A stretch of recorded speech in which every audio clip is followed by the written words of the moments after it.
Pessoal, hoje o nosso papo é com o Edu. Edu, seja muito bem-vindo, meu amigo. Faz tempo que a gente não fala. Queria que você contasse um pouquinho sobre você, sobre a tua vida, sobre o teu momento, sobre a Comscore, como a Comscore influencia na nossa vida, né? Você como Managing Director. Bola contigo. Obrigado, Maurício. Obrigado pelo convite. É um prazer estar aqui, poder falar bastante sobre o mercado de pesquisa e de dados, né? A Comscore é uma empresa norte-americana que nasceu em 1999 com um projeto de mensuração de audiência para desktop, né? Vamos imaginar a nossa vida, a utilização de computadores, como que era o consumo de mídia em 1999. Então, é uma empresa muito pioneira. E dentro desse mundo digital, é uma empresa jurássica, né? Ela vem no momento ali da bolha, ou quase que do pré-bolha, de uma certa maneira, quando que ela nasceu. Hoje é uma empresa que ela tem capital aberto na Nasdaq, que abriu capital em 2006. Nós temos escritórios hoje em 30 países e, basicamente, nós somos a empresa líder global em mensuração de audiência digital. Obviamente, esse é o principal produto e é onde nós somos mais conhecidos no mercado, né? Hoje nós somos referência, principalmente dentro do mercado de mídia. Nossos dados são considerados a moeda corrente do lado comprador e do lado vendedor de mídia, né? Somos muito importantes dentro do ambiente de market intelligence. Por quê? Nós temos uma metodologia única global que permite comparar audiências de sites diferentes, né? Então, a gente sabe que, por exemplo, um publisher qualquer, ele tem hoje uma tecnologia de analytics dentro de casa que leva muito dado granular magnífico, né, para a tomada de decisão, mas não permite a ele acessar ou ter uma ideia da característica da audiência de outros concorrentes, de outros players do mercado, né? De uma maneira muito simples, a gente fala que o Analytics mensura da porteira para dentro e a Comscore mensura da porteira para fora. E ter uma metodologia única, baseada em painel, tags e SDKs global, ela permite hoje que um publisher do Brasil compare a sua audiência com um publisher da Austrália, um publisher da Alemanha, um publisher dos Estados Unidos, seja lá quem for. Ou seja, nos dá uma capacidade de entender aonde estamos, quem são os nossos concorrentes, competidores e para onde que eles estão indo, como que funciona a dinâmica da audiência. Eu quero entender qual que é a característica da audiência demográfica, eu quero entender qual que é o comportamento da audiência do player X versus a minha propriedade, né? Então eu vou começar a ter muito mais essa parte de inteligência. Dados ainda são utilizados em outras áreas, por exemplo, analistas de mercado que escrevem as análises sobre as empresas de capital aberto trimestralmente, normalmente eles utilizam dados da Comscore como uma base comparativa, ou seja, quando ele vai avaliar a performance de um e-commerce, por exemplo, vis-à-vis um outro e-commerce, ele utiliza dados da Comscore nos seus reports. Além disso, existe dados para a área de mídia social, para a área de análise de crédito. Dá para a gente elencar bastante uso diferente dos dados da Comscore que a gente pode fazer. Falando rapidinho aqui do Brasil, a Comscore hoje tem aproximadamente uns 170 clientes aqui no Brasil, de novo com essa característica muito de agência, publisher, e crescendo muito com os próprios anunciantes, que começam a construir áreas de inteligência dentro de casa, com e-commerce, e crescendo devagarinho, de uma maneira bastante interessante, dentro do ambiente programático também. E Edu, o impacto da pandemia, como é que foi isso? Essa loucura toda? Vocês devem ter crescido muito, né? Porque o digital passou a ser vital para as empresas. Como é que foi essa história do teu ponto de vista? Nós nos preparamos para um ano muito forte. 2020 foi uma preparação para um grande ano, né? E a gente viu, obviamente, a pandemia chegando ali já em janeiro, fevereiro, a empresa sendo global, a gente começava a ser impactado, os nossos pares na Itália já viveram uma realidade que assustou a gente, mas preparou também a gente para o que podia vir, né? No final, tivemos ali, obviamente, uma segunda metade do mês de março que foi complexa, foi o momento que todo mundo foi para casa, as estruturas não estavam prontas, o mercado estava entendendo o que acontecia, todo mundo com aquela preocupação, o cash flow is king, né? Eu tinha que segurar meu fluxo de caixa, porque eu não sabia o que ia acontecer no futuro, anunciantes que frearam bastante o seu gasto de anúncio naquele momento. Mês de abril foi uma consequência difícil. Nossos concorrentes com perfil médio e pequeno sofreram mais um pouco, mas o impacto dentro de casa foi bastante pequeno. Em termos de negócios, a partir de maio, a gente teve uma retomada sensacional, muito maior do que a gente esperava, e um potencial de fechar o ano muito bem. Basicamente, o que a gente enxergou dentro de audiência? Nós temos aí janeiro e fevereiro seguindo bastante a linha tradicional daquele momento de férias, volta de férias, algum impacto do carnaval, de alguns programas que a mídia transmite que eram fortes naquele momento. Tudo aconteceu muito bem ali. A partir de março, a gente tem um shift muito grande, né? As pessoas elas começam a migrar de uma maneira... migrar não, na verdade, elas também migram, mas elas têm um uso muito mais intenso de algumas características, de algumas categorias específicas. Então, por exemplo, explodiu o consumo de sites de informações e notícias, todo mundo buscando. Sites sobre saúde, vida saudável, aquela velha pergunta, né? O que é o Covid? Eu vou pegar? Qual que é o sintoma? Etc. Sites do governo, obviamente você tem uma busca para o auxílio emergencial muito grande e uma migração das pessoas ali normal no momento de crise como esse, entendendo, esperando que o governo sinalize para onde que as coisas vão encaminhar. Então, foi uma migração grande para várias áreas do governo, de economia, Ministério da Saúde, bancos e afins. Um banco, obviamente, que estourou o crescimento da audiência foi a Caixa, né? A gente teve, obviamente, a Caixa realizando o pagamento do auxílio emergencial, mas não somente isso. A gente tem uma busca da pessoa jurídica por financiamento, por suporte. Então, talvez um dos sites que mais se destacou durante a pandemia e manteve essa característica foi o site da Caixa. Nós temos ali, então, abril, maio com um crescimento magnífico, né? Muita gente no mercado fala, foram 2 anos em 3, 4 meses, 5 anos para alguns de crescimento. Tivemos um crescimento muito interessante no consumo de games também, né? Então, obviamente, as pessoas estavam dentro de casa, foram consumir mais notícia, saúde, fazer pergunta, e começaram ali site de receita, streaming, games e outras coisas que acho que virou parte da vida de todo mundo aqui, né?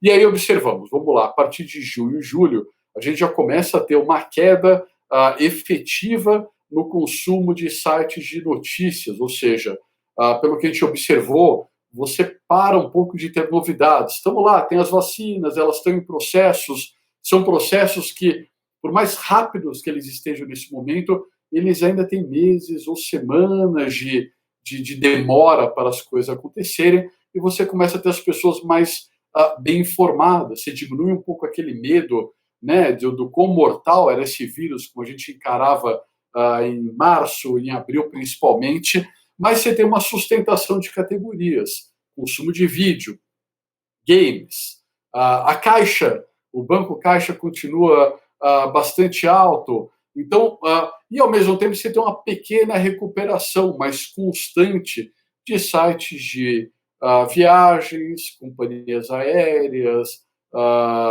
sites com um perfil parecido com o do Airbnb. Nós temos uma recuperação positiva da área automotiva, tanto na parte das montadoras como nos sites relativos a essa área de informações, de vendas de carros usados e por aí vai. Então a gente começa a enxergar luz no fim do túnel. E entrando agora, mais pensando aqui no último trimestre do ano, principalmente, a gente já tem uma sustentação muito boa de diversas categorias. Então a gente viu, por exemplo, uma categoria que teve um crescimento razoável, que foi a educação, e esse crescimento ele se mantém agora no final do ano, né? Já chegou no ponto, todo mundo que tinha acessar os sites ou buscar informações etc., chegou num ápice. Mas, no aspecto geral, a importância é, a gente sim enxerga uma sustentação. Então, não foi uma curva de crescimento que depois viu uma queda e talvez um patamar só um pouquinho maior do que a gente viu, mas até o momento realmente parece que a gente teve um salto e agora a continuidade do crescimento constante que nós vemos nos últimos 5 anos dentro de algumas categorias. Muito bom. Bom, vocês estão vendo a luz no fim do túnel e não é a locomotiva vindo no sentido contrário. É muito interessante saber, e agora, né? E o futuro, com esse raio-x que vocês têm de mercado, essa visão mais granular, né, e profunda, qual é o futuro, né? O futuro é apostar em quê, né? Apostar mais em social commerce, apostar mais em streaming, o futuro do vídeo, os desafios. Se você pudesse citar aqui alguns desafios para as empresas para o futuro, para esse momento pós-pandemia, quais seriam? Eu acho que tem vários fatores. Vamos começar aqui com o fator de e-commerce, né? A gente viu um estouro que nunca existiu na história dos números de e-commerce aqui no Brasil e no mundo todo, né? Vamos aqui mirar mais os Estados Unidos como um modelo de futuro nosso aqui. E por mais que tenha acontecido esse estouro, a gente sabe que ainda existe um gap bastante relevante de crescimento que a gente tem ali para acontecer.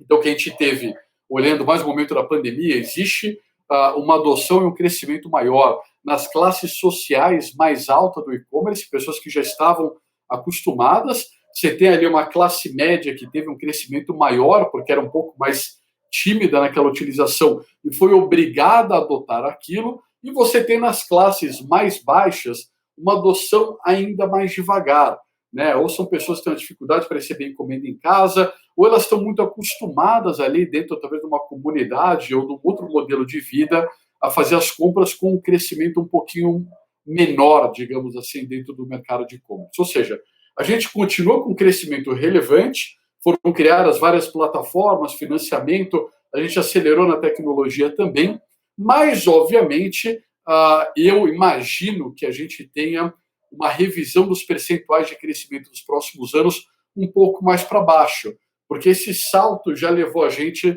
numa velocidade muito rápida. Então, provavelmente, a gente vai ter um crescimento um pouquinho menor, mas a sustentação desse salto do que aconteceu agora, por exemplo. Mídias sociais. Mídias sociais foram a tábua da salvação durante essa pandemia, né? Então, a adoção de pessoas de diferentes idades que não participavam daquilo, que acabou sendo a nossa vida social, né? Vamos colocar entre aspas aqui, mas é o novo social, era a parte da gente participar juntos dentro das redes de mídias sociais. Então, um estouro muito relevante. Tivemos aí um excelente trabalho e crescimento de influencers maiores e um crescimento magnífico de outros influencers, pessoas que se descobriram influencers durante essa pandemia. Então, a social foi a tábua da salvação e foi, obviamente, se mantém bastante relevante. Que mais? A gente falou um pouquinho aqui sobre streaming e consumo de vídeo.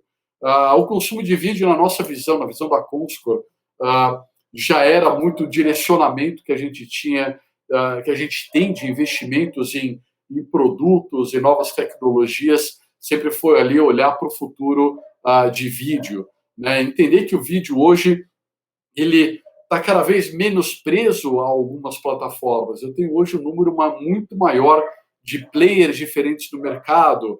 Eu tenho hoje uma conexão, uma rede muito mais competente. Eu tenho um consumo de gigabytes de família que ele vem num crescimento gigantesco. Pegando dados dos Estados Unidos, é um crescimento... a gente acredita, se eu não me engano, dos números desse ano para o ano passado, é um crescimento de quase 100% no consumo de gigabytes dentro de uma residência americana. A brasileira, obviamente, é um pouco mais devagar. É difícil aqui, né? A gente vem melhorando bastante, mas ainda existe uma diferença muito grande em comparação com os Estados Unidos.